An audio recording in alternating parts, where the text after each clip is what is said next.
Douglas, Olá. eu tava com um problema no meu fone, cara. Tá testando, fazendo uns 4 minutos.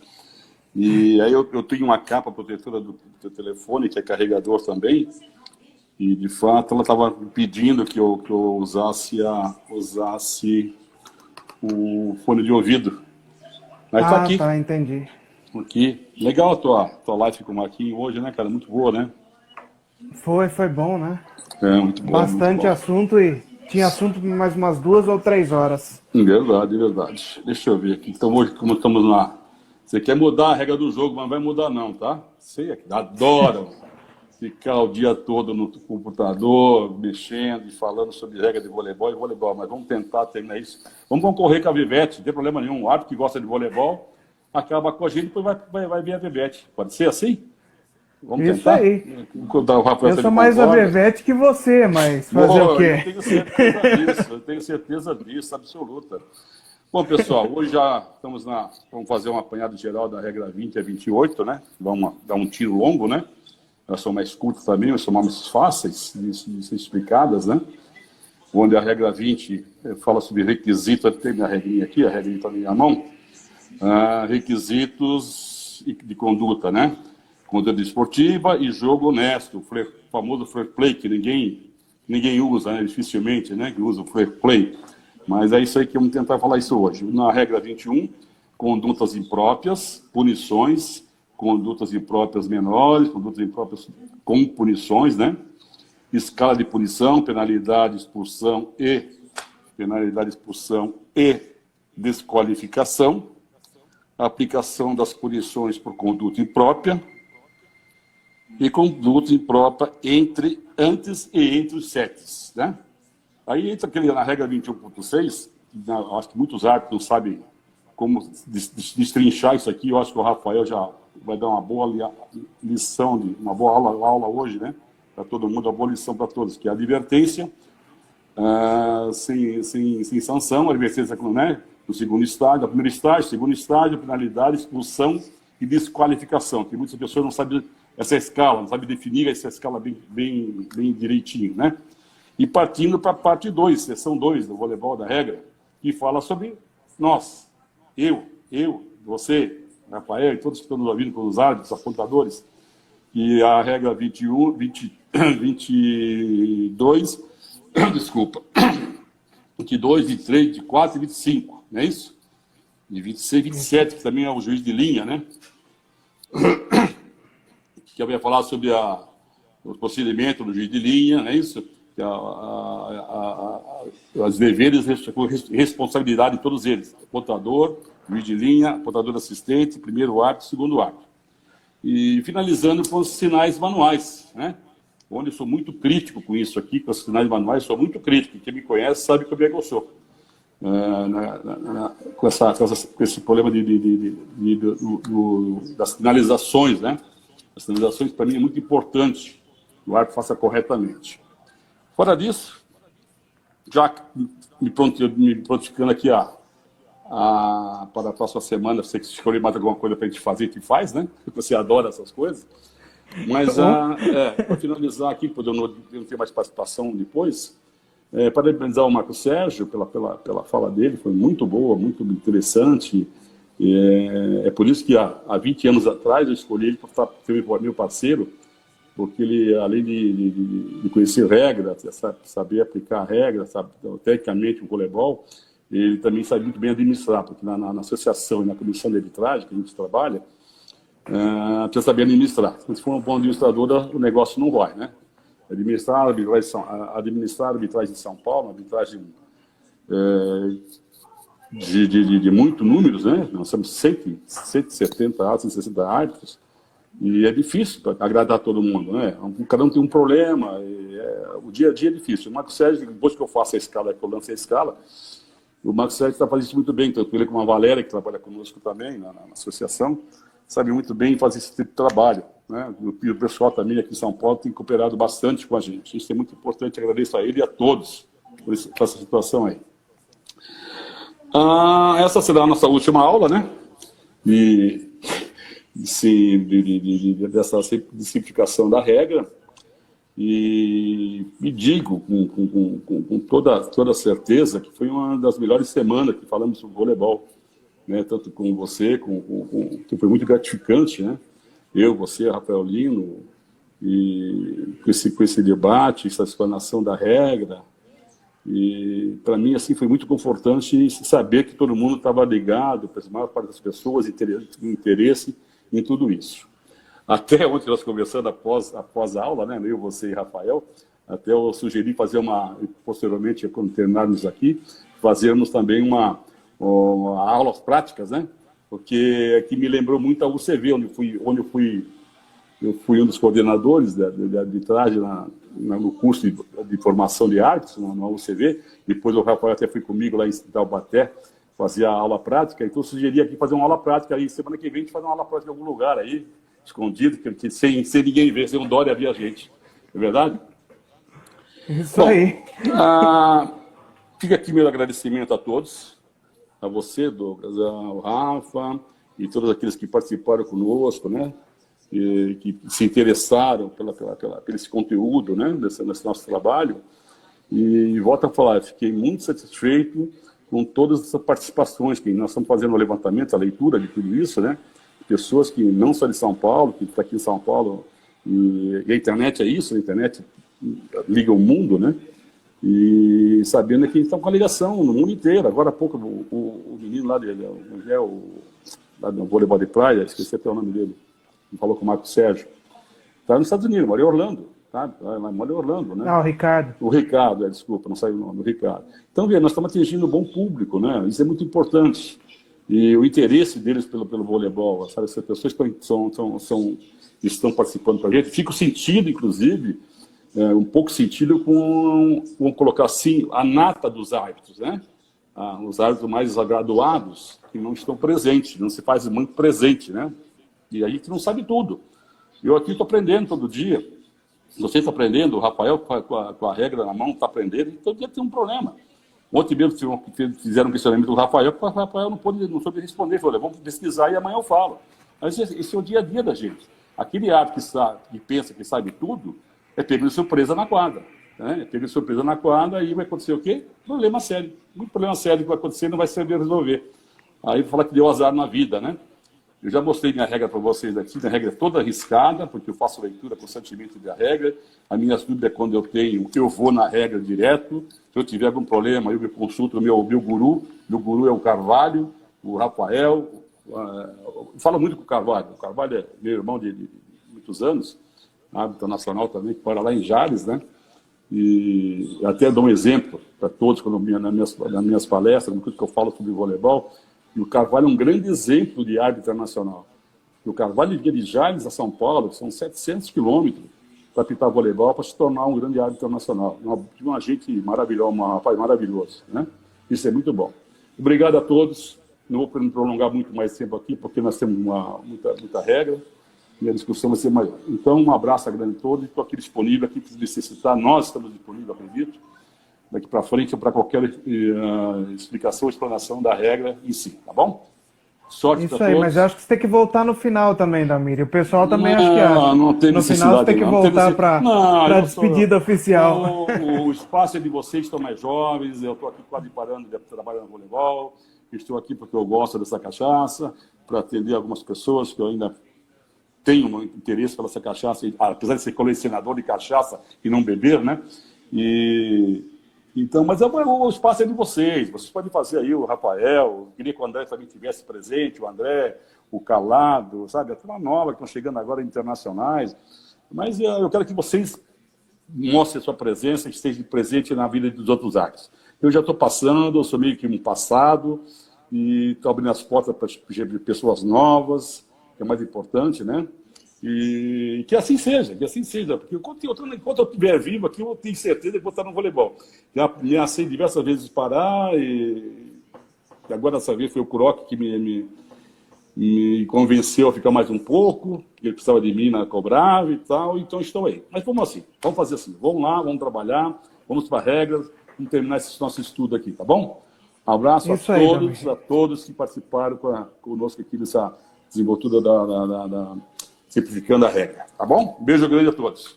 Estou aqui, estou Dalmir, eu que te presente. agradeço por ter abraçado a ideia com o coração todo que você abraçou, com a disposição toda que você teve para abraçar.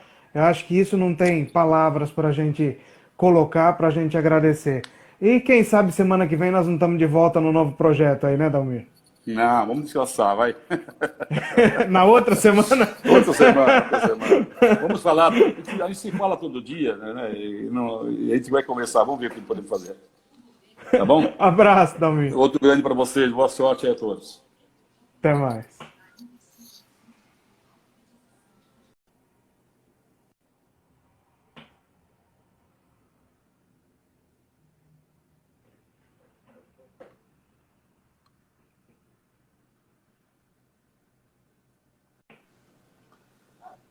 Boa noite, Douglas.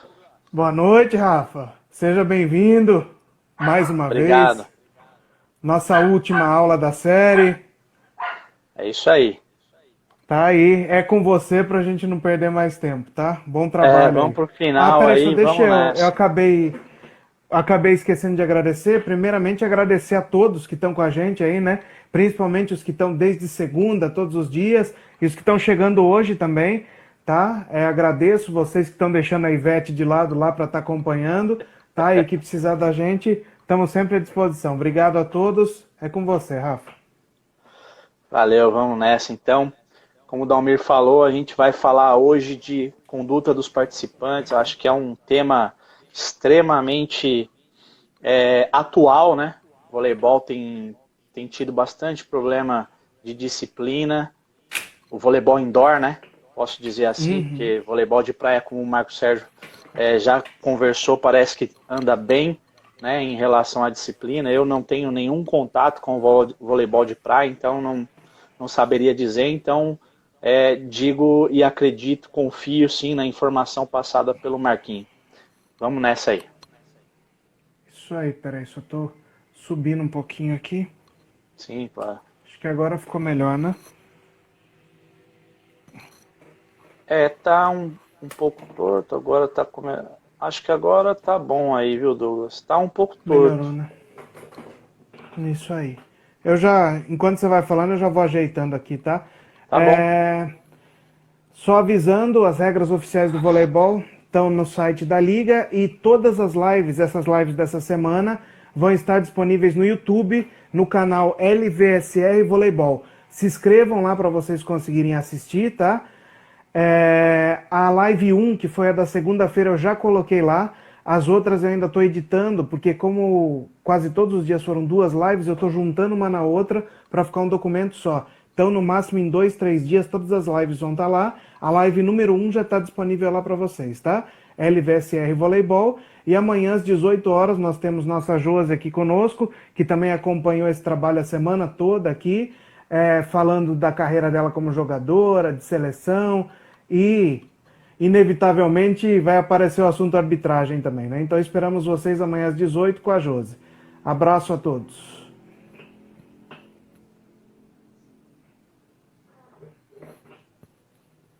Duas excelentes charges aí, hein?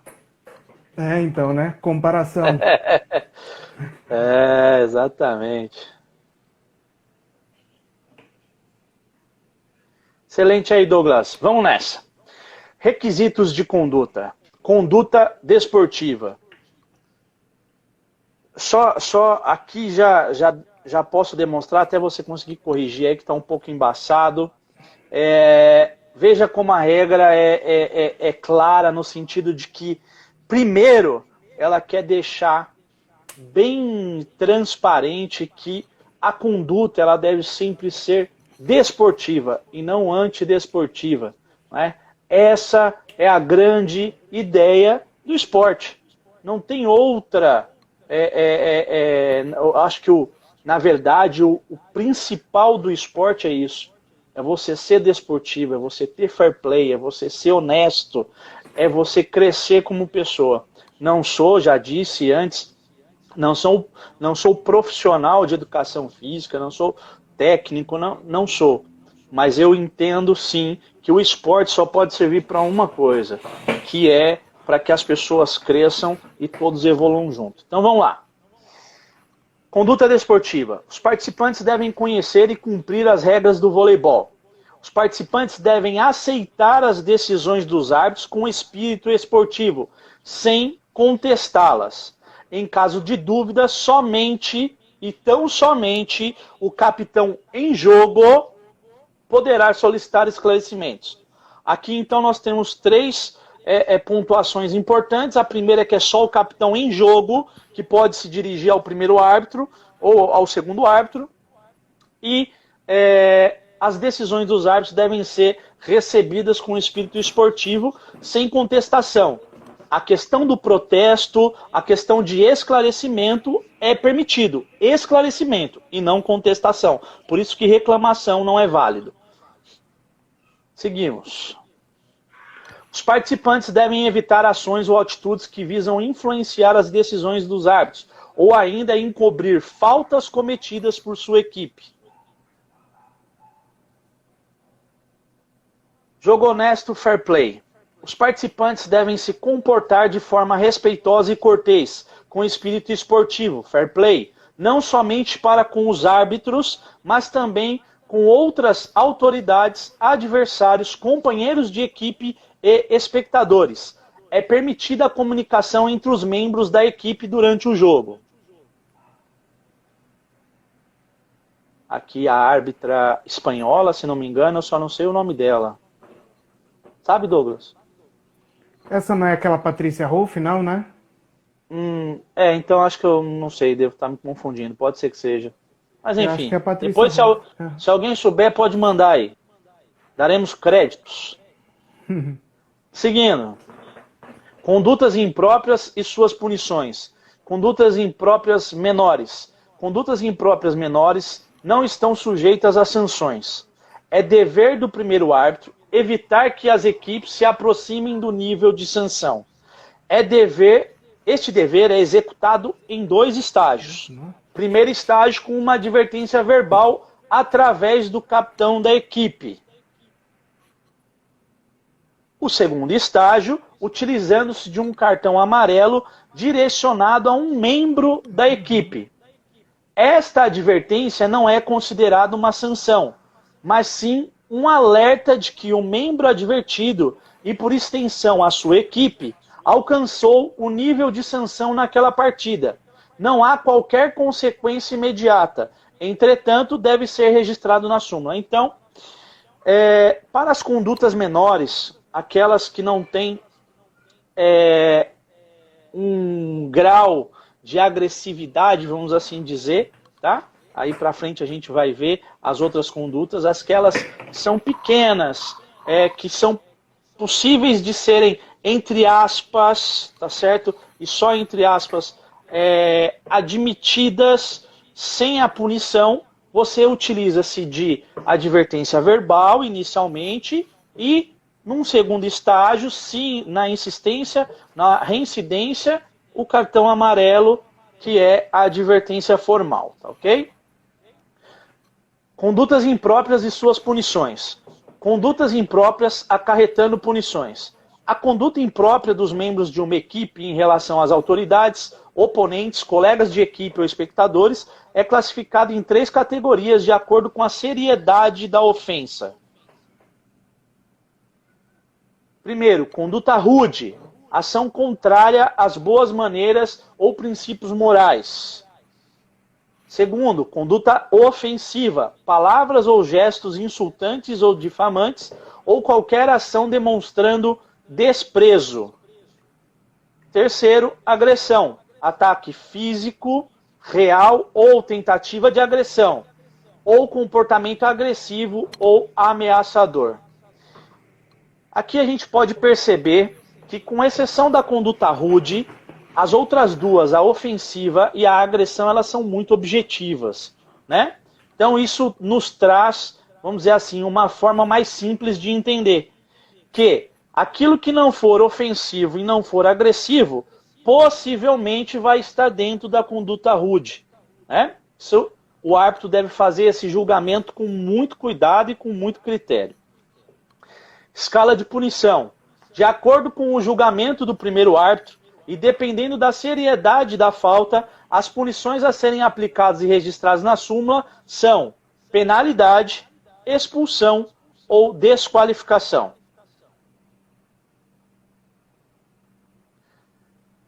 Penalidade. A penalidade, conduta rude, a primeira conduta rude na partida por qualquer membro da equipe é punida com 1 ponto e saque para o adversário. Vocês já estão vendo que ao lado tem uma figura indicando qual o cartão se utiliza para uma penalidade, que atualmente é o cartão vermelho.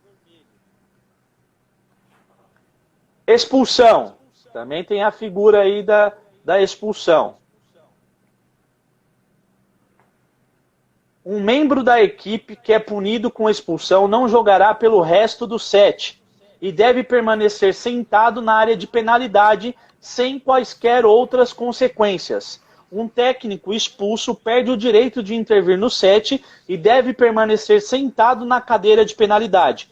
Então, expulsão, o membro da equipe permanece aquele set na área de penalidade, não pode mais intervir no jogo, se for o caso do técnico, tá? Se for atleta, obviamente que já não poderia mesmo, e não gera ponto. Eu acho que o mais importante disso tudo aqui, da expulsão, é que expulsão não gera ponto.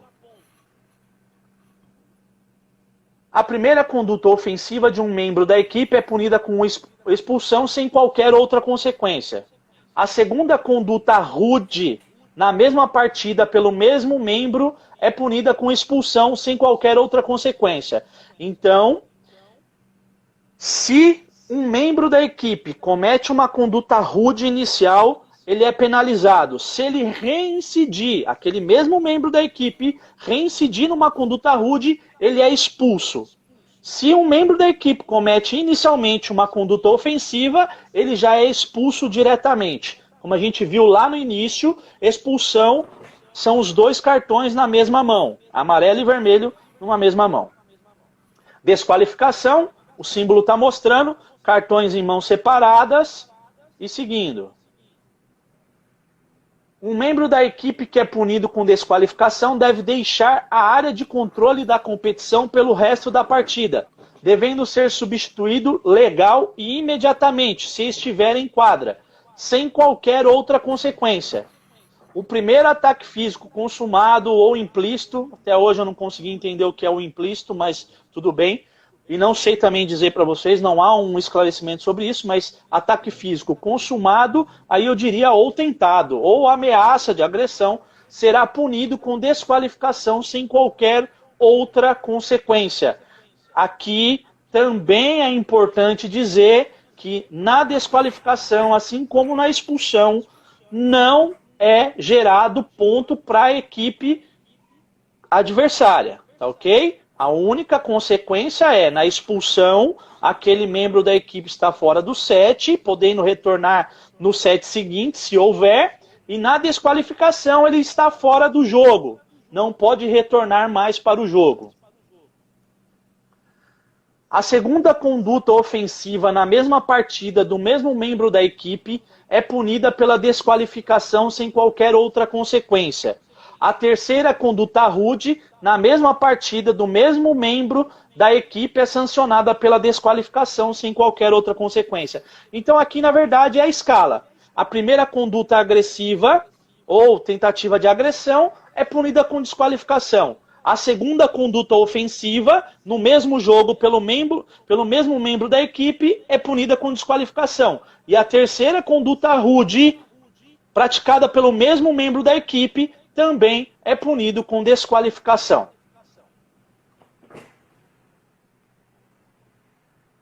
Aplicação das punições por conduta imprópria. Todas as punições por conduta imprópria têm caráter individual, permanecendo válidas para a partida inteira, sendo registradas na súmula. Aqui, só para a gente deixar bem claro então, aqui está a diferença da penalidade e da advertência que é aplicado lá no retardamento. No retardamento, as punições, vamos assim dizer, elas valem para a equipe, tá certo? Já as condutas impróprias aqui, suas punições, ela é direcionada ao atleta, individualmente. Perdão, eu falei atleta, mas é um membro da equipe, que pode ser técnico, assistente, médico, fisioterapeuta, enfim. Tá? A repetição de conduta imprópria pelo mesmo membro da equipe na mesma partida é punida de forma progressiva. O membro da equipe recebe uma punição mais severa para cada conduta imprópria que se sucede. Expulsão ou desqualificação devido à conduta ofensiva ou agressão não requer punição prévia. Conduta imprópria antes e entre os sets. Qualquer conduta imprópria que ocorra antes ou entre os sets será punido de acordo com a regra 21.3 e as punições aplicadas no set seguinte. Está trocando de quadro, houve um problema no set seguinte, ao iniciar o set, o primeiro árbitro vai aplicar as punições necessárias. Sumário de condutas impróprias e cartões a serem utilizados. Advertência, sem sanção. Estágio 1, advertência por meio verbal. Não vai na súmula. Estágio 2, advertência por meio de cartão amarelo. Esse sim registrado na súmula. Penalidade. Sanção, cartão vermelho. Registrado na súmula. Expulsão, sanção, cartões amarelo e vermelho juntos. Registrado na súmula. Desqualificação, sanção, cartões amarelo e vermelho separados. Também registrado na súmula. Aí temos a foto, agora eu não vou errar o árbitro. Primeiro árbitro, professor Simino, aplicando corretamente um cartão amarelo, que hoje seria a advertência, né? Na época desse jogo aí, acredito que era a penalidade. Seguimos. Campeonato japonês aí, eu já não sei. Perfeito. O quadro traz aqui, né, lá no final da regra, advertências por condutas impróprias e sanções. Ele traz tudo aquilo, né, é um resumo e é bem interessante, é importante que quem gosta de voleibol veja isso. É um resumo de tudo que a gente já falou. Seguimos, Douglas. E faz a distinção entre o que ocorre quando é retardamento e quando são sanções por conduta imprópria.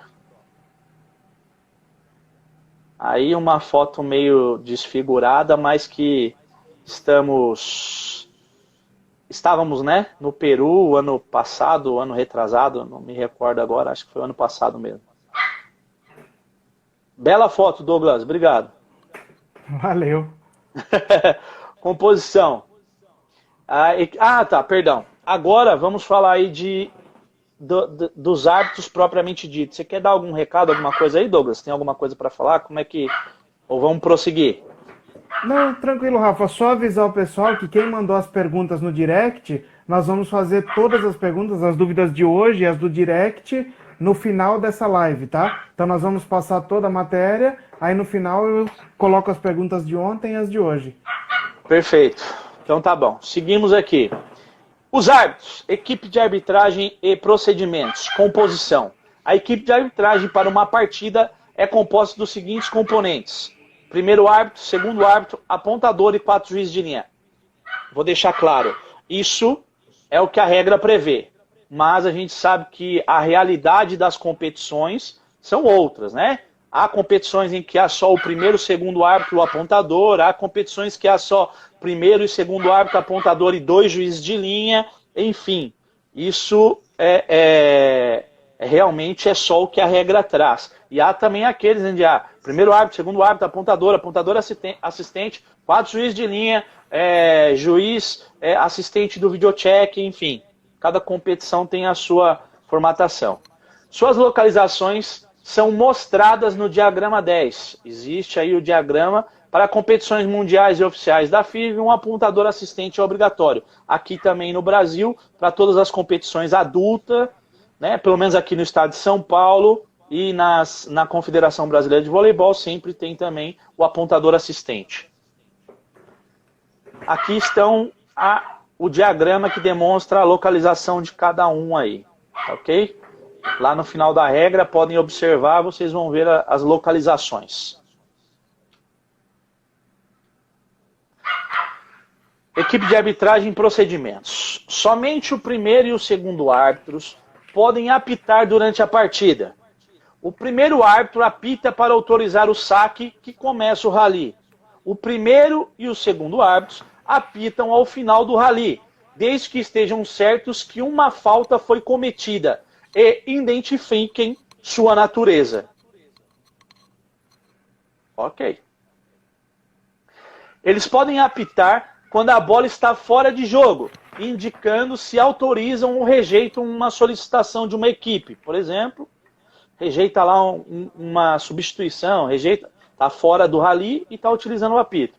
Imediatamente após o apito para sinalizar a conclusão do rally, os árbitros devem indicar através de sinais manuais oficiais. Vamos lá. Se a falta foi apitada pelo primeiro árbitro, ele indicará na seguinte ordem. Então, o primeiro árbitro apita a falta, ele apita a falta e faz o quê? A equipe que executará o primeiro saque, a natureza da falta e, se necessário, o jogador que cometeu a falta. Se necessário. Ou seja, o primeiro árbitro não está obrigado. Ele só vai indicar o jogador que cometeu a falta se houver uma dúvida clara, se ele perceber que as equipes e os espectadores não conseguiram identificar com clareza quem cometeu a falta. Ok? Não há uma obrigação. Se a falta foi apitada pelo segundo árbitro, ele deve indicar a natureza da falta, o jogador que cometeu a falta, se necessário, ou seja, da mesma forma que o primeiro árbitro, a equipe que executará o primeiro saque, acompanhando o sinal manual oficial executado pelo primeiro árbitro. Neste caso, o primeiro árbitro não sinaliza nem a natureza da falta, nem o jogador faltoso, mas somente a equipe que saca. Então, o primeiro árbitro apitou a falta, ele dá o lado, vamos assim dizer, né? Vamos esclarecer aqui, o lado, ou seja, a equipe vitoriosa no rally, a natureza da falta, por exemplo, bola fora, tá certo? E se necessário, ele indica o atleta que cometeu aquela falta. Perfeito. Quando o segundo árbitro apita a falta, ele apita, indica a natureza da falta, por exemplo, um toque ilegal na rede, indica o atleta que cometeu a falta, se ele entender necessário, aguarda o primeiro árbitro decidir quem é a equipe vitoriosa do rally, para depois acompanhar essa sinalização manual oficial de quem é o vitorioso no rally. Tá certo? No caso de falta de ataque de um jogador da linha de trás ou do líbero, ambos os árbitros indicam de acordo com a regra 22.2.3.1, 22.2.3 acima. Ok. Aqui só trouxe uma explicação melhor.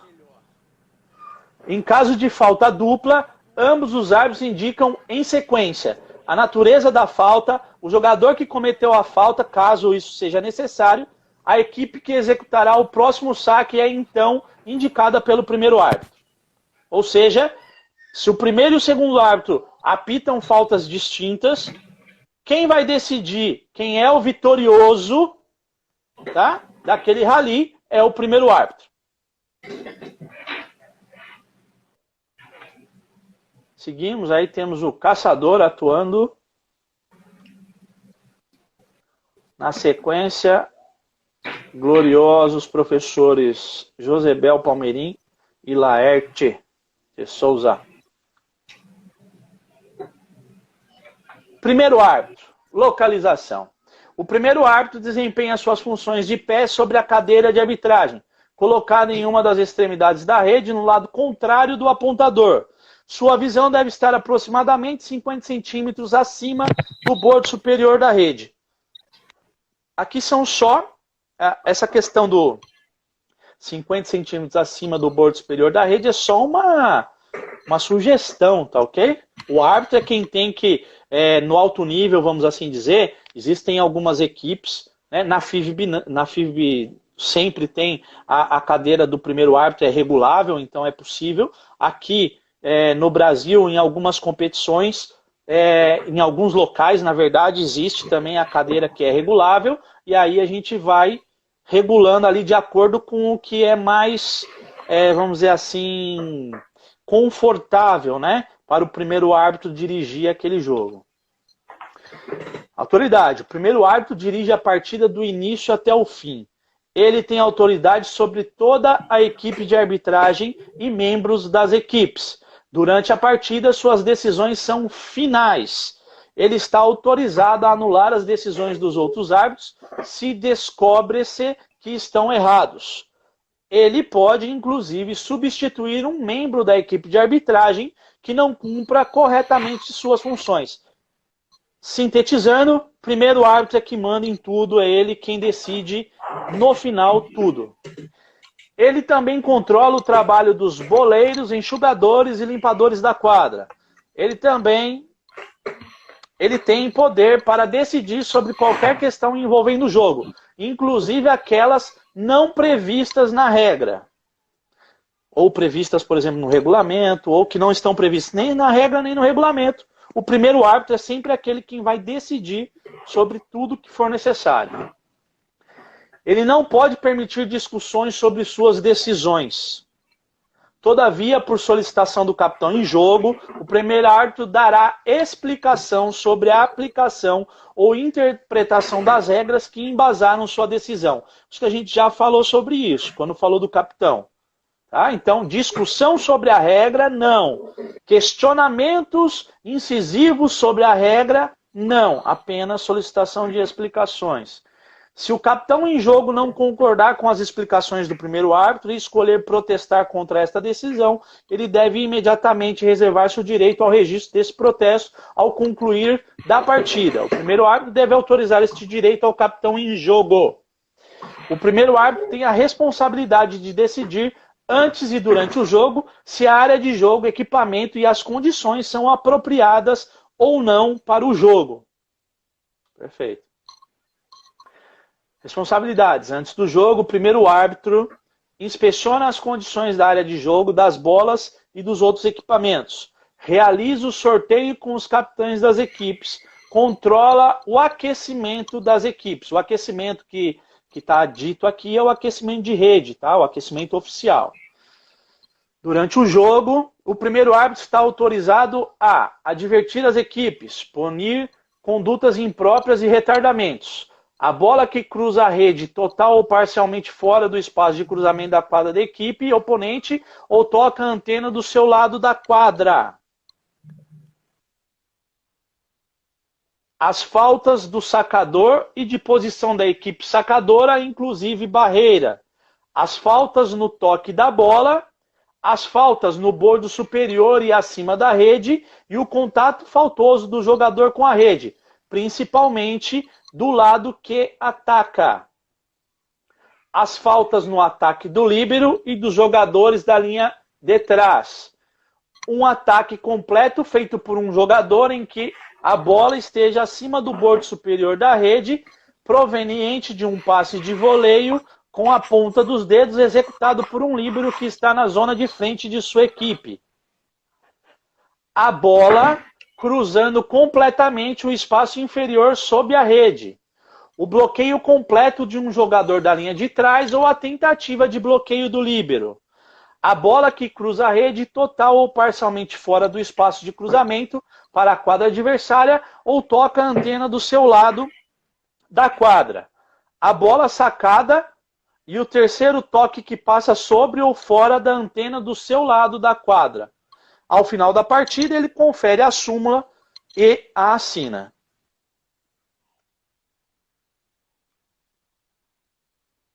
Aí, a foto do nosso professor Paulo Beal. Não sei quem é.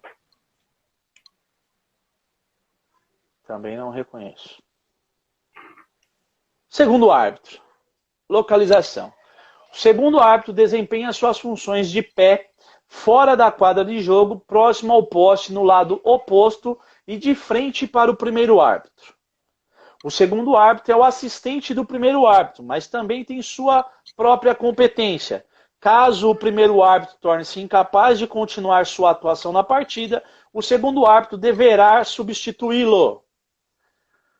Ele pode, sem apitar, sinalizar as faltas fora de sua competência, porém não deve insistir na marcação destas junto ao primeiro árbitro. Para os árbitros que estão nos ouvindo, isso daqui é de extrema importância. Quando você está trabalhando, quando você é o segundo árbitro, é obrigação sua. Você deve sim auxiliar o primeiro árbitro nas faltas que não são de sua competência, mas deve fazê-lo de forma discreta, mas deve sim auxiliar, tá ok? Ele controla o trabalho do apontador. Ele supervisiona os membros das equipes sentados no banco e relata ao primeiro árbitro toda a conduta incorreta que ele verifique ali, ok? Ele controla os jogadores na área de aquecimento. Ele autoriza as interrupções, controla as suas durações e rejeita solicitações indevidas. Ele controla o número de tempos e substituições de cada equipe e informa ao primeiro árbitro e ao técnico em questão o segundo tempo, a quinta e a sexta substituições. No caso de contusão de um jogador, ele autoriza uma substituição excepcional ou concede um tempo de recuperação de 3 minutos. Não se esquecendo que para isso ocorrer, tem que estar presentes todos os requisitos que a gente já viu na live anterior, tá ok?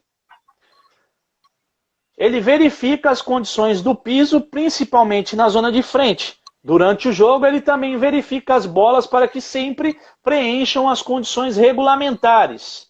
Ou seja, tem que estar sempre calibrada.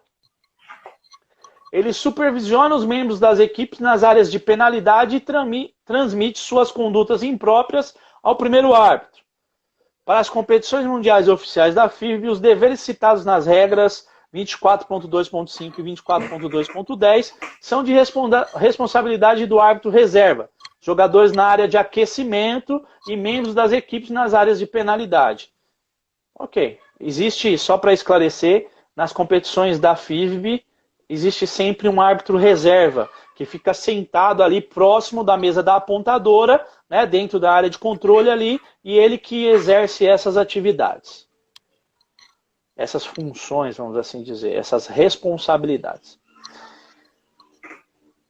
O segundo árbitro, no começo de cada set, na mudança de quadra no set decisivo e quando necessário, verifica que as posições atuais dos jogadores em quadra correspondam àquelas da papeleta de formação inicial. Durante o jogo, o segundo árbitro decide, apita e sinaliza penetração na quadra do adversário e espaço sob a rede, por baixo da rede. Faltas de posição da equipe receptora. O contato faltoso do jogador com a rede, preferivelmente da equipe que se encontra em situação de bloqueio, assim como o contato com a antena em seu lado da quadra.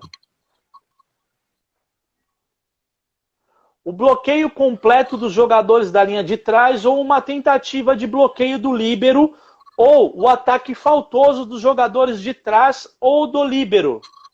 O contato da bola com um objeto fora do jogo. O contato da bola com o solo quando o primeiro árbitro não está em posição de ver o contato. Esse é o único caso, tá ok? Em que o segundo árbitro pode apitar uma bola que ele vê tocar o solo. A quadra do adversário ou a quadra que ele está ali. Se toca a quadra de jogo, ele vê, o primeiro árbitro não está em condições de ver aquele sim, obrigação de apitar e sinalizar que a bola tocou no chão. A bola que cruza a rede total ou parcialmente por fora do espaço de cruzamento para a quadra adversária ou toca a antena do seu lado da quadra. A bola sacada e o terceiro toque que passa sobre ou fora da antena do seu lado da quadra. Ao final da partida, ele assina a súmula. Aqui também vale uma ressalva. Não é só assinar, não. junto com o primeiro árbitro, confere a súmula para que o trabalho em equipe fique bem feito, né? Porque o que 3 pessoas não enxergarem, dificilmente outras enxergarão, né? Nós temos a apontadora que está ali fazendo, obviamente, com toda a atenção, a súmula, o primeiro e o segundo árbitro que vão verificar toda a correção da súmula, dificilmente vai passar um erro aí. Aqui, apontadora, eu não conheço. O apontador. Localização. O apontador desempenha suas funções sentado na mesa do apontador, no lado oposto e de frente para o primeiro árbitro. Suas responsabilidades. Ela mantém a súmula de acordo com as regras, cooperando com o segundo árbitro. Ele ou ela usa uma campainha ou outro aparelho sonoro para comunicar irregularidades ou sinalizar aos árbitros o que estiver sob sua responsabilidade. Antes da partida e do set, o apontador registra os dados da partida e das equipes, incluindo o nome e o número do jogador líbero, de acordo com os procedimentos em vigor, e colhe as assinaturas dos capitães e dos técnicos. Registra a formação inicial de cada equipe a partir da papeleta de formação inicial, ou confere a informação submetida eletronicamente quando se utiliza a súmula eletrônica e o tablet. Caso ele não receba a papeleta a tempo, ele imediatamente informa o fato ao segundo árbitro. Durante a partida, o apontador registra os pontos marcados, controla a ordem de saque de cada equipe e avisa aos árbitros sobre qualquer erro imediatamente após o saque. Essa é a informação mais importante que eu poderia dar aqui. A apontadora, então, para que as apontadoras que estão nos ouvindo aí e gravem bem isso, e para aqueles que também querem um dia um curso de formação, ela só sinaliza, ou seja, ela só apita ou aperta a campainha indicando um erro na ordem de saque, ou seja, que o sacador que está lá executando o saque é incorreto, não é aquele que deveria estar, após a execução do saque, após o atleta bater na bola, tá ok? Está encarregado de reconhecer e anunciar solicitações de substituições dos jogadores pelo uso da campainha e de registrar as substituições e tempos, controlando seu número e informando o segundo árbitro. Notifica os árbitros sobre solicitações de interrupções regulares que sejam indevidas. Anuncia aos árbitros o fim dos sets e a marcação do 8º ponto no set decisivo. Registra advertências por conduta imprópria, punições e solicitações indevidas. Registra todos os outros eventos conforme instruído pelo segundo árbitro. Por exemplo, substituições excepcionais, tempo de recuperação, interrupções prolongadas, interferência externa, redesignação e etc. Controla o intervalo entre os sets. Ao final da partida, o apontador registra o resultado final. Que a gente fala, ele fecha a súmula, registra ali o resultado final, fecha toda a súmula, tá? E em caso de protesto, com a prévia autorização do primeiro árbitro, escreve ou permite ao capitão da equipe em jogo escrever na súmula sua versão sobre os fatos protestados. Assina a súmula, colhendo logo após as assinaturas dos capitães das equipes e então a dos árbitros. Aqui é importante frisar que não é em todas as competições, ou seja, por isso é importante ter acesso aos regulamentos das competições, porque algumas competições, as questões de protestos, elas devem vir por meio de relatórios apartados, tá ok? Então a equipe tem que fazer um relatório apartado, informando as questões, inclusive o caso de protesto. Algumas não há nenhuma previsão e aí segue-se o que a regra está dizendo aqui, ok? Uma bela foto de apontadoras assistentes, apontador e apontador assistente. Lá de Santa Catarina, de Rio do Sul. Ok. Bom, você que conhece, dá o nome aí, né, pô? A da esquerda aqui é a Lucélia e a da direita a Leilane. Perfeito, um abraço para elas. se estiverem assistindo. O apontador assistente desempenha suas funções sentado ao lado do apontador na mesa do apontador. Perfeito. O apontador assistente, ele registra as trocas envolvendo o líbero, ele assiste o apontador em suas tarefas administrativas. Se o apontador torna-se incapaz de prosseguir seu trabalho, o apontador assistente o substituirá. Antes da partida e do set, o apontador assistente prepara a folha de controle do líbero, ou então o disco da Tânia, que é muito melhor. Prepara a súmula reserva, no caso, obviamente, de existir súmula eletrônica. Durante a partida, o apontador assistente registra os detalhes das trocas, redesignações do líbero, informa os árbitros qualquer falta na troca do líbero usando a campainha, inicia e encerra o tempo técnico. Opera o placar manual na mesa do apontador, se tiver, obviamente. Confere se os placares estão corretos. Se necessário, atualiza a súmula reserva e a entrega para o apontador. Ao final da partida, o apontador assistente assina o formulário de controle do líbero e a submete para a conferência. Assina a súmula. Para as competições oficiais da FIRB que utilizem súmula eletrônica, o apontador assistente atua juntamente com o apontador ao anunciar as substituições, indicar ao segundo árbitro a equipe requisitante da interrupção e identificar as trocas do líbero. Então, normalmente a gente não usa, né, a palavra apontador assistente, a gente usa de controlador de líbero. Essa equipe de arbitragem é primeiro, segundo árbitro, juiz de linha, apontador e controlador de líbero. Então, na verdade, a gente pode perceber que o apontador assistente, o vulgo controlador de líbero, tem muito mais tarefas do que só controlar o líbero no jogo, ok? Aí a quadra com a indicação. Né? Essa ilustração me parece ser mais eficiente do que qualquer uma que consta da regra, viu, Douglas? Mais clara, Perfeito. né? Mais objetiva. Muito mais claro e objetivo. Mostra o primeiro árbitro sobre a cadeira, os juízes de linha, nesse caso, 2 juízes de linha, o segundo árbitro, o apontador, mostra zona de saque, zona de ataque. Muito bem, bem legal.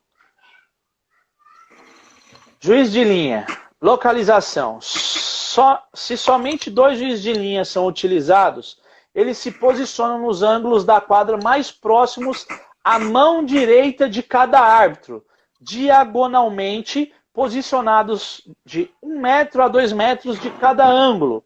Cada um deles controla ambas as linhas, de fundo e lateral, do seu lado. Douglas, volta lá naquela figura, então, que acho que fica mais fácil para o pessoal enxergar. Você tem a caneta aí para conseguir indicar? Sim, pode falar. Isso, veja ali que os juízes de linha, eles estão posicionados justamente mais próximo da mão direita do primeiro árbitro, que está do lado direito do primeiro árbitro, tá certo? E o outro, diagonalmente também, mais próximo da mão direita do segundo árbitro. Tá ok? E eles são responsáveis por cuidar. O da direita, da linha dos 18 metros, que está ali ao lado, tá certo? Do primeiro árbitro, e da linha de fundo lá próximo a ele. E o outro juiz de linha cuida da linha de 18 metros próximo ao segundo árbitro e da linha de fundo ao lado dele. Perfeito. Acho que está bem clara aí a situação. Para as competições mundiais oficiais da FIBA, e aqui no Brasil também é assim, é obrigatória a utilização de 4 juízes de linha. Eles se posicionam na zona livre entre 1 e 3 metros de cada ângulo da quadra sobre o prolongamento imaginário da linha que controlam. Aqui, para que fique claro, então, a partir do momento que nós temos 4 juízes de linha, cada um vai cuidar de uma linha. 2 cuidam das linhas de 18 e 2 das linhas de 9. Ok? Os juízes de linha desempenham suas funções utilizando uma bandeira 40 por 40 para sinalizar bola dentro e fora quando ela cai perto de suas linhas. A bola fora, mas tocada por um jogador da equipe receptora. Bola tocada. A bola que toca a antena, a bola do saque que cruza a rede fora do espaço de cruzamento, o terceiro toque de uma equipe que cruza a rede fora do espaço de cruzamento. Qualquer jogador, exceto o sacador, pisando fora da sua quadra no momento do golpe de saque. Vou passar rápido por isso daqui porque é loucura. As faltas dos pés do sacador. Então, se o sacador pisar na linha de fundo, o juiz de linha da linha correspondente, ou seja, da linha de 9 metros correspondente, vai marcar essa falta. Qualquer contato com os 80 centímetros da parte superior da antena do seu lado da quadra por qualquer jogador durante sua ação de jogar a bola ou que interferir na jogada. A bola que cruza a rede fora do espaço de cruzamento em direção à quadra adversária ou tocando a antena do seu lado da quadra. Ante a solicitação do primeiro árbitro, o juiz de linha deve repetir sua sinalização. Aqui um posicionamento bem antigo aí de juízes de linha que mantinham, né, a bandeira na frente, ok. Aqui já mais atual, Danilo Toledo ali acompanhando o saque. Aqui também mais atual, não sei quem é lá o juiz de linha. Não estou conseguindo identificar, mas tudo bem. Não importa. Aqui eu consigo identificar bem, era o mesmo de antes. Era o André Luiz Silva Costa. Não é? Acho que é. Quando era bem novinho, né? Faz tempo, hein? Faz tempo. Aqui temos do lado esquerdo Newton Cassiano sinalizando perfeitamente bem, uma bola tocada. Do lado direito, salvo engano, é o Polese. Aqui com um pequeno erro de posicionamento na hora da marcação, porque ele deveria, ao sinalizar a bola dentro, que é o que ele está fazendo, juntar os pés e se manter como o Cassiano aqui, mas sinalizando a bola dentro. Lembrando que daqui a pouco a gente vai sanar todas as dúvidas aí, ou tentar pelo menos, e vamos nessa. Seguindo então, Douglas, aqui como eu estava falando da imagem, já foi falada Cassiano e Polese, a questão do Polese teria que ter juntado as pernas. Aqui, acho que a posição mais clara, né, esse slide de uma posição bem clara de como é a formatação de uma equipe de arbitragem, né? Primeiro árbitro lá em cima da cadeira, o segundo árbitro aqui acompanhando o lado da equipe que está bloqueando, os 4 juízes de linha posicionados, cada um cuidando da sua linha, né? E as apontadoras, se na época não existia, né, apontadora assistente ainda, mas se existisse, estaria ali próximo à apontadora. Perfeito. Sinalização oficial. Aí um forte abraço ao nosso professor, mestre Paulo Turci. Sinalização dos árbitros. Os árbitros devem indicar através da sinalização manual oficial a razão de seus apitos, natureza da falta apitada ou o objetivo da interrupção autorizada. A sinalização deve ser mantida por um instante e, se efetuada com uma mão, a mão deve ser a correspondente ao lado da equipe faltosa ou solicitante. Então, se a equipe do meu lado direito comete uma falta de 2 toques, eu tenho que sinalizar como primeiro árbitro o 2 toques com a mão direita. Se for do lado esquerdo, com a mão esquerda. Se eu estou de segundo árbitro e a equipe que solicita um tempo está à minha direita, eu devo fazer a sinalização, tronco, vamos assim dizer, né, o braço estendido com a minha mão do lado direito. Se for do lado esquerdo, o inverso. Ok? Isso é o que a regra traz. A sinalização do juiz de linha com a bandeira. O juiz de linha deve indicar, através da sinalização oficial com a bandeira, a natureza da falta cometida e mantê-la por um momento. Agora nós seguimos aí, pessoal, com os slides. Infelizmente, eu não tenho aqui nem condições técnicas, né? Não tenho aparelho suficiente, nem espaço suficiente para fazer as sinalizações. Até gostaria, porque é uma forma da gente estar sempre treinando, sempre aperfeiçoando. Seria legal, mas infelizmente eu não tenho, e o Douglas também não tem. Então a gente vai seguir com aquilo que está lá na regra mesmo e todo mundo pode observar também. Primeira sinalização é a autorização aí de saque, né? A autorização do saque, que é feito com um movimento da mão indicando a direção do saque. Segundo, a equipe que irá sacar, né? Que habitualmente, ou seja, que venceu o rally.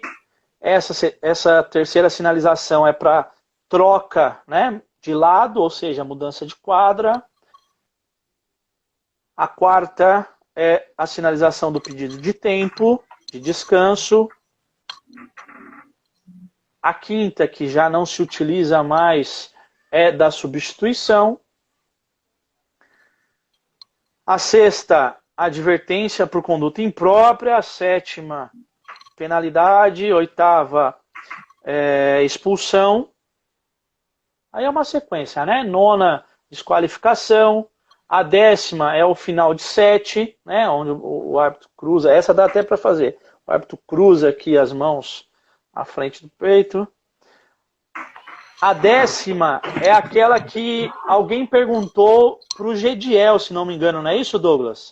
Isso, bola presa no saque. De bola presa no saque é assim, o braço tem que estar totalmente estendido e faz uma leve, né, inclinação aí, uma subida.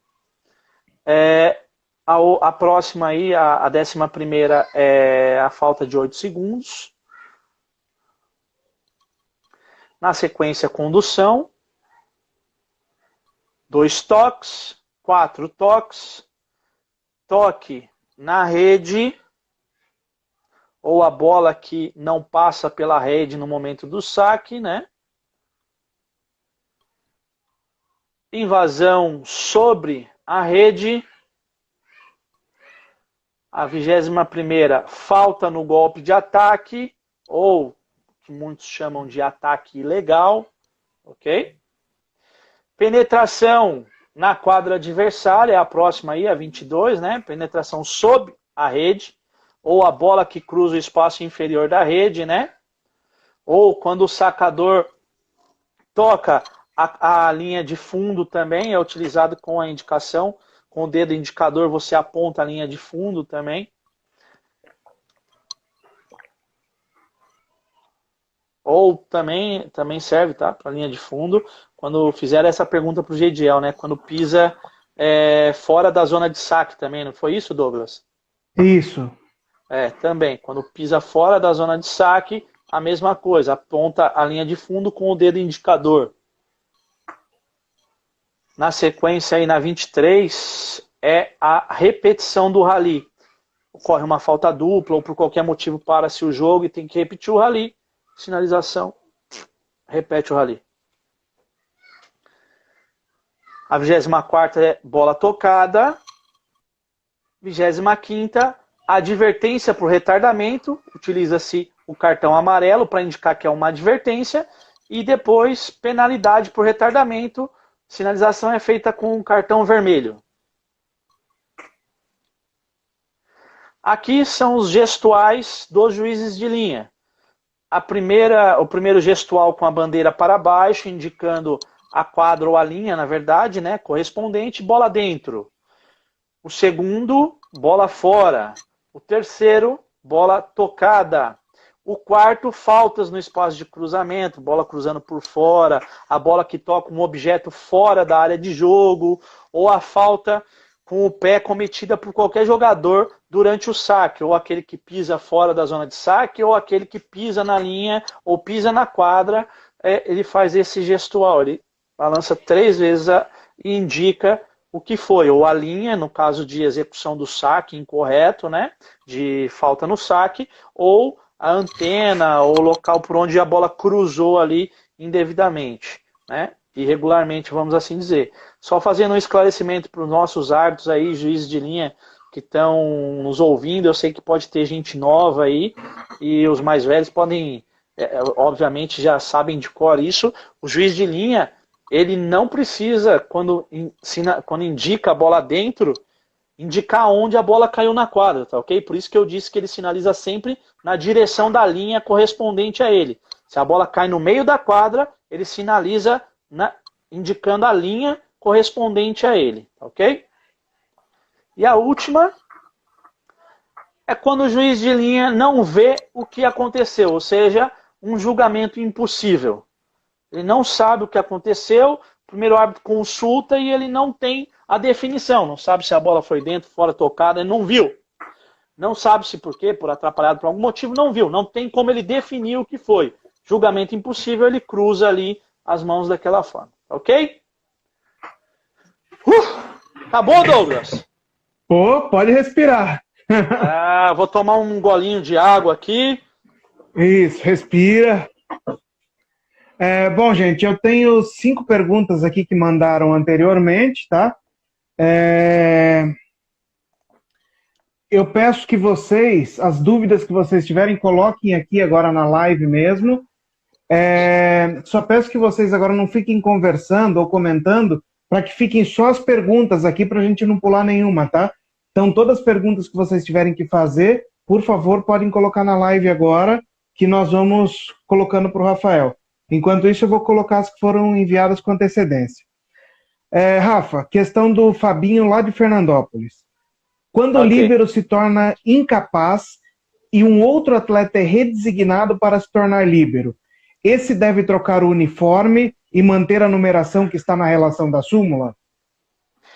Então, sim, a regra diz isso, que ele deve trocar o uniforme, né, para ficar bem distinto, ou seja, para vamos dizer assim, para se destacar dos demais, para que tenha lá consignado que ele é o líbero da equipe, para que fique claro que ele é o novo líbero da equipe, mas deve manter a numeração original dele.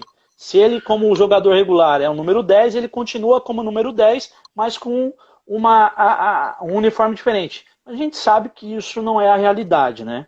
A gente sabe que dificilmente um atleta regular vai ter um uniforme diverso. Então, o que normalmente se utiliza, tá certo? Inclusive na própria Superliga, isso é comum. Não é comum um atleta que é redesignado como líbero ter um segundo uniforme. Isso absolutamente, não é comum mesmo. Então, normalmente se utiliza o jaleco, ok? Ele coloca um jaleco por cima, bem assim, bem de uma cor bem chamativa normalmente, ou um laranja fluorescente ou um verde fluorescente, ok? Não há problema nenhum. Geralmente até o delegado leva esse jaleco pro jogo, né, na Superliga. Exatamente, é isso aí. É isso aí. Pergunta do Ariovaldo Sartori, de Santos, atleta do nosso Minobol aí. Como identificar que o jogador comete os 2 toques no levantamento? Seria através do giro exagerado da bola, ou algum descompasso na simultaneidade das mãos, ou ainda perda ou mudança de direção da bola? Nenhuma dessas anteriores que ele falou. se eu tivesse um NDA aí, nenhuma das anteriores, eu diria nenhuma das anteriores. O que o árbitro tem que verificar, seguindo a justiça que a regra determina, é se o toque foi consecutivo ou simultâneo. É simples assim. Não há essa questão de barulho, se a bola roda ou não roda. Né? Tem até, esses dias falaram do Claudinho de Cajati, tem até uma história interessante dele num jogos aí abertos. O pessoal conta muito essa história que a capitã foi dizer para ele que seria 2 toques porque a bola rodou, e ele soltou uma dizendo assim que ainda bem que a bola rodou porque a bola é redonda, né? Porque se ela fosse quadrada, ela quadradaria, não? Mais ou menos assim é a história. E é verdade. Então não tem nada a ver, isso não é critério. O critério único que a regra traz é: o toque foi simultâneo ou foi consecutivo? E a partir daí é que você vai definir a falta. Se for consecutivo é falta, certo? Simultâneo, ok. Show de bola. Alexandre Valões. A equipe A defende uma bola e a mesma se dirige à quadra adversária por fora da antena. Essa bola bate no técnico adversário que está de costas e não percebe a tentativa de recuperação, ficando claro que ele não tentou impedir essa ação. Qual deve ser o procedimento do árbitro? Então, isso aí é o seguinte. Essa questão de recuperação da bola até foi discutida aí bastante. Tem coisas que a gente não tem como trazer diferente da regra. É muito simples. Para mim, se nessa situação é clara que o técnico não teve a mínima intenção, ele não quer burlar a regra, ele não quer evitar que a outra equipe tenha possibilidade, ele simplesmente está de costas, a bola toca nele. Então, para mim, não tem outra solução senão marcar a bola fora, sem problema nenhum. Para mim, não teria outra solução. Nesse caso, é bola fora, não tem outra solução. E se essa bola bate no segundo árbitro, Rafa? O segundo árbitro não vê que a bola está vindo, ali o atleta vai atrás, o segundo árbitro atrapalha. Então, é a mesma coisa. Se o segundo árbitro ele não consegue se locomover, né, com agilidade, enfim, ele não consegue sair da bola e a bola vem na direção dele e toca nele, eu também digo a mesma coisa. A solução é de bola fora, mas eu vou deixar claro que no casebook lá, eu não concordo, diz que, inclusive, o técnico, os atletas que estão próximo da onde essa bola vai ser jogada, deve obrigatoriamente sair da direção da bola. E que se, ainda que não intencionalmente, ele atrapalhar, ou seja, o adversário está tentando sair da direção da bola para dar oportunidade para a equipe recuperar lá na zona livre. E nisso, o técnico, ao sair, ele acaba atrapalhando o atleta adversário, mesmo sem querer, ou seja, ele está querendo auxiliar e, na verdade, acaba prejudicando. Lá diz que você tem que dar o ponto para a equipe adversária, ou seja, tem que dar o ponto para aquela equipe que está tentando recuperar a bola. Isso é um absurdo. Me desculpa, mas não tem razão de ser isso. Não tem razão de ser nenhuma. Vai ter razão de ser, aí a gente volta na discussão lá atrás, se de forma proposital você impede, né? Aí nós vamos entrar numa outra discussão, se eu dou o ponto, se eu repito o rally e aplico uma penalidade, enfim. Aí é uma outra discussão que depois eu quero falar no final da live. Mas a partir do momento que o técnico, o atleta, o árbitro não tem a mínima intenção, não tá se deslocando para impedir, não causa nenhum tumulto, né? Na meu entender, se a bola tocar, o técnico, na situação que o Valões colocou aí, ou em qualquer outra situação que não se verifique a intenção de realmente atrapalhar, para mim a bola é bola fora e ponto final. Legal, Rafa. Pergunta do Pedro Casanova, de São Sebastião do Paraíso, Minas Gerais. O jogador que entra em quadra através de uma substituição excepcional pode ser substituído legalmente no mesmo set? Não pode, porque para ele participar de uma substituição excepcional, não pode haver mais substituições regulares naquela posição. Ou a equipe não tem mais condições de fazer substituições regulares, ou seja, 6 substituições, ou a equipe não pode mais fazer substituições naquela posição a qual ele ingressou, porque já entrou e já saiu o atleta naquela posição. Então, a única opção de se fazer uma substituição excepcional é quando não existe mais possibilidade de se fazer substituições regulares. Nesse sentido, não tem como se fazer mais substituições regulares ali. Perfeito. Rafa, pergunta do Miguel, aí de São Paulo. Um jogador que está em quadra se machuca e é substituído regularmente. Após alguns pontos, esse jogador substituto também se machuca e o jogador que era titular ainda não está em condições de voltar. Então é realizada uma substituição excepcional por outro jogador. Antes do início do próximo set, esse jogador titular que não tinha condições de voltar ali, se recupera. Ele pode voltar para a partida?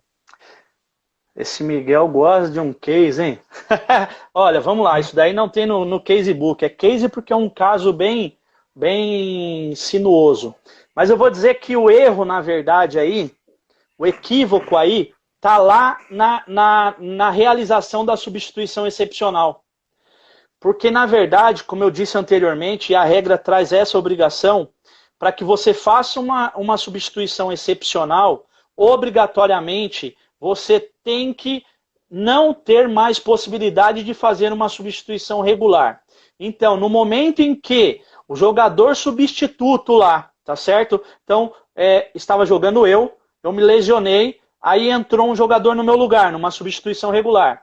esse substituto que entrou no meu lugar, quando ele se lesiona e não tem condições de voltar à quadra, e o técnico me diz que aquele atleta titular, tá certo, da posição, não tem condições de continuar naquele set, obrigatoriamente, eu vou realizar uma substituição entre os dois, aí vou realizar uma substituição excepcional no titular daquela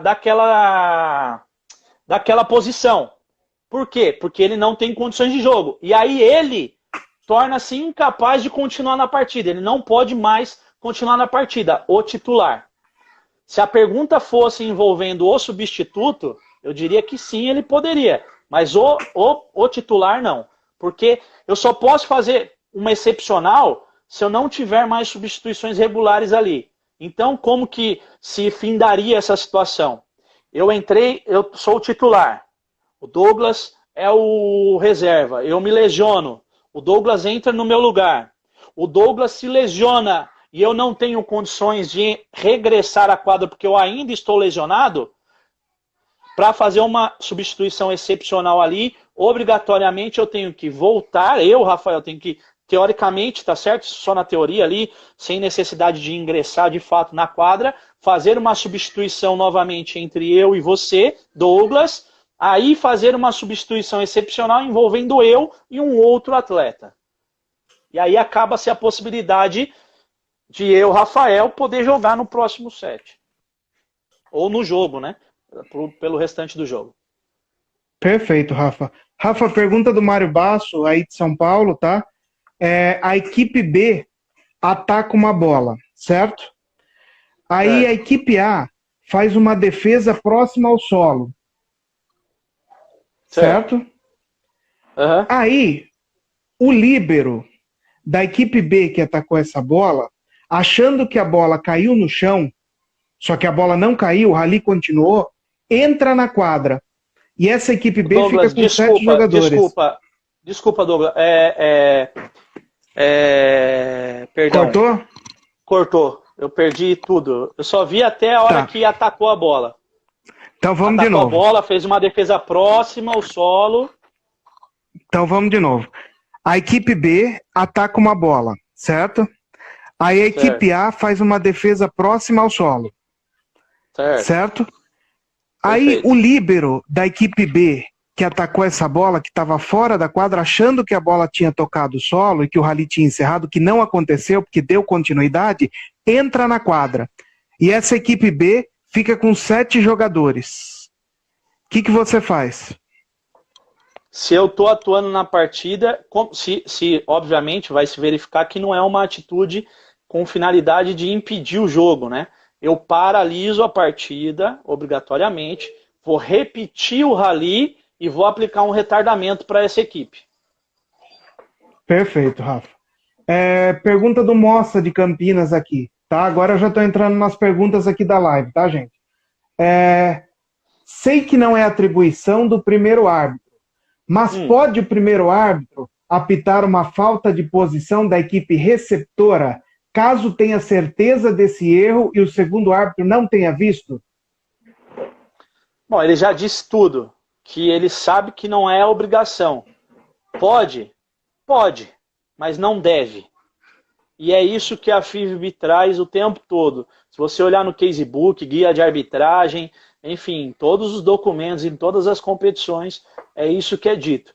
Poder pode, porque ele é a autoridade máxima na partida, tá ok? Mas não é recomendável, porque a obrigação dele está em verificar a equipe sacadora. Até o que a gente aconselha, Rafa, os nossos árbitros aqui, não apitar, só que assim, se o primeiro árbitro viu e o segundo não viu, sinalizar discretamente aqui embaixo, na altura da perna, né? O primeiro pode dar também, exatamente. Mais uma pergunta do Moça. Sei que também não é atribuição do primeiro árbitro, mas pode o primeiro árbitro apitar uma invasão sob a rede, caso o segundo árbitro não tenha visto? Essa sem dúvida nenhuma.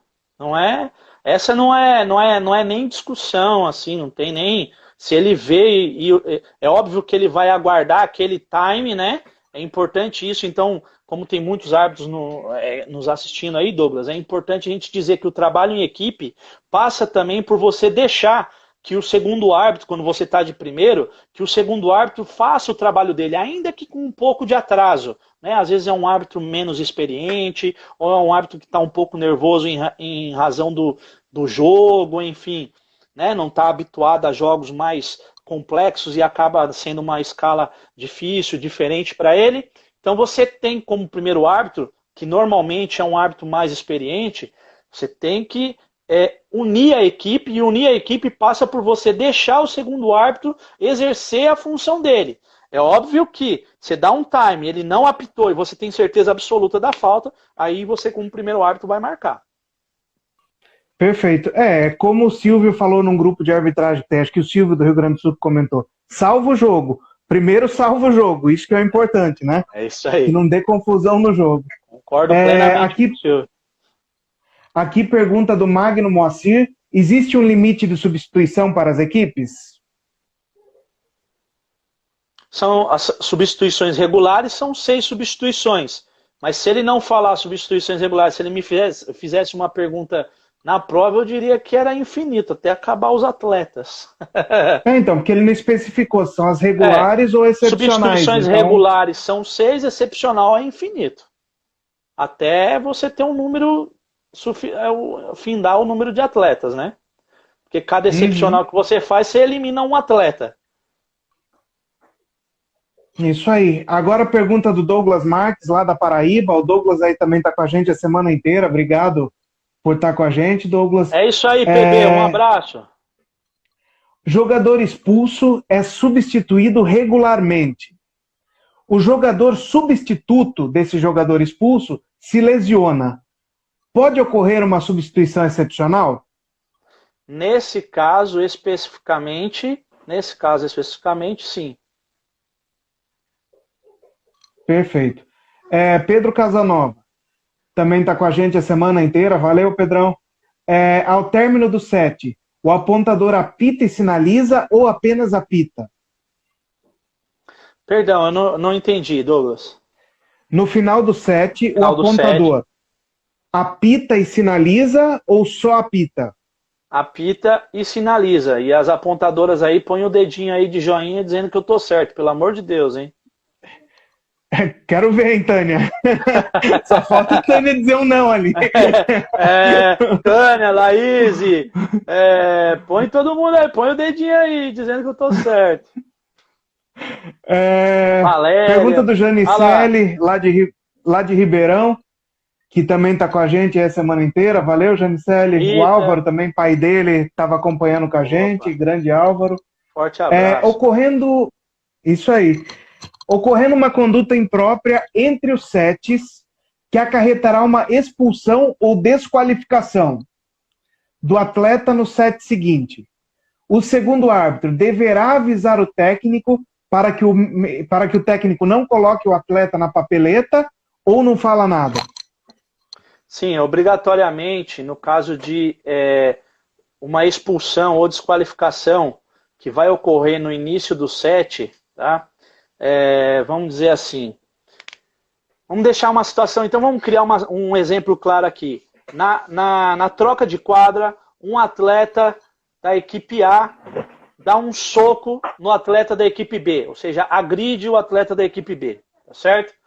Então, antes de iniciar o set, o primeiro árbitro, né, tomando conhecimento desse fato, uma agressão, ele tem que informar o segundo árbitro, tá? O atleta da equipe A que deu o soco é o número 10. Então, o primeiro árbitro vai chamar o segundo árbitro e dizer para ele o seguinte: olha, avise o técnico que o atleta número 10 será desqualificado ao iniciar do set, tá ok?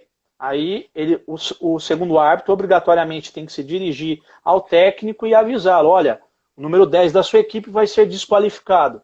Perfeito? E aí o técnico, obviamente, não vai colocar ele na papeleta inicial, né? Imagino eu, mas cada louco com sua loucura. Se ele colocar, já vou me antecipar. Se ele colocar, vai ser lançado na súmula, ao iniciar do set ali, antes de iniciar o set, o cara vai ser desqualificado e ele vai ter que gastar uma substituição regular. Isso aí. Agradecer também a presença do Alexandre Girão aí da Coave Ceará, que está a semana inteira com a gente também aí, mostrando que é do Ceará, divulgando o Ceará. Valeu, Alexandre. Rafa, nunca vi tanto joinha numa live aqui, hein? Acho que todas apontadoras de São Paulo. Nossa, acertei, graças a Deus.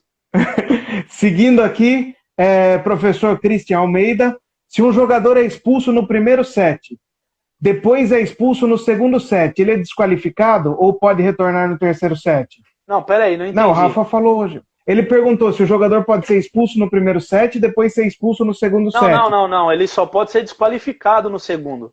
A segunda punição, ou seja, a segunda incidência em um caso de expulsão gera uma desqualificação. Então, ou seja, vou usar a palavra correta da regra, a primeira conduta ofensiva, então eu estou pensando aqui que ele incorreu numa conduta ofensiva para ser expulso no primeiro set. Ele foi expulso por aquela conduta ofensiva. Se no segundo set ele pratica uma nova conduta ofensiva, que deveria gerar uma expulsão se fosse a primeira, na verdade vai gerar a desqualificação. Então não é possível expulsar um atleta duas vezes no mesmo jogo. Pergunta do Diego Cabral. Onde o atleta ou membro da equipe, membro da comissão técnica desqualificado, deve ficar enquanto não acaba o jogo? E o treinador expulso ou desqualificado, pode ficar na arquibancada dando instruções? Então, vamos lá. O treinador expulso, ele obrigatoriamente tem que ficar na área de penalidade, sentado na cadeira e não pode intervir no jogo, no set, tá certo? Sob hipótese alguma. Ponto.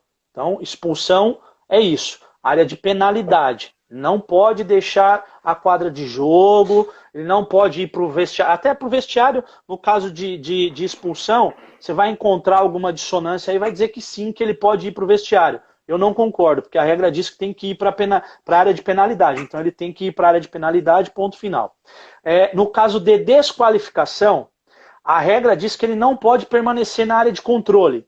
Então, se for só pela aplicação da regra, ele pode ficar dentro do ginásio, tá certo? Só pela aplicação da regra. Mas, em hipótese alguma, ele vai poder transmitir informações para a equipe. Ou seja, vai pedir um tempo e ele o assistente técnico pega e leva a equipe lá perto do alambrado para ele. Não pode. Agora, normalmente, Douglas, e o pessoal que está nos ouvindo, o regulamento, ele traz, né, essa especificação de onde a pessoa é desqualificada, o atleta, o membro da equipe desqualificado tem que ficar. Normalmente, ou é no vestiário, né, pelo resto da partida, ou fora do ginásio. Eu, Rafael, tá certo? Eu não permitiria, se o regulamento não traz, eu não permitiria, sob hipótese alguma, que permanecesse no ginásio. E eu acho que todos os árbitros deveriam fazer dessa forma, porque será uma confusão danada se ele permanecer lá. Perfeito, Rafa. Bom, eu acho que eu coloquei todas as perguntas aí que foram mandadas, né?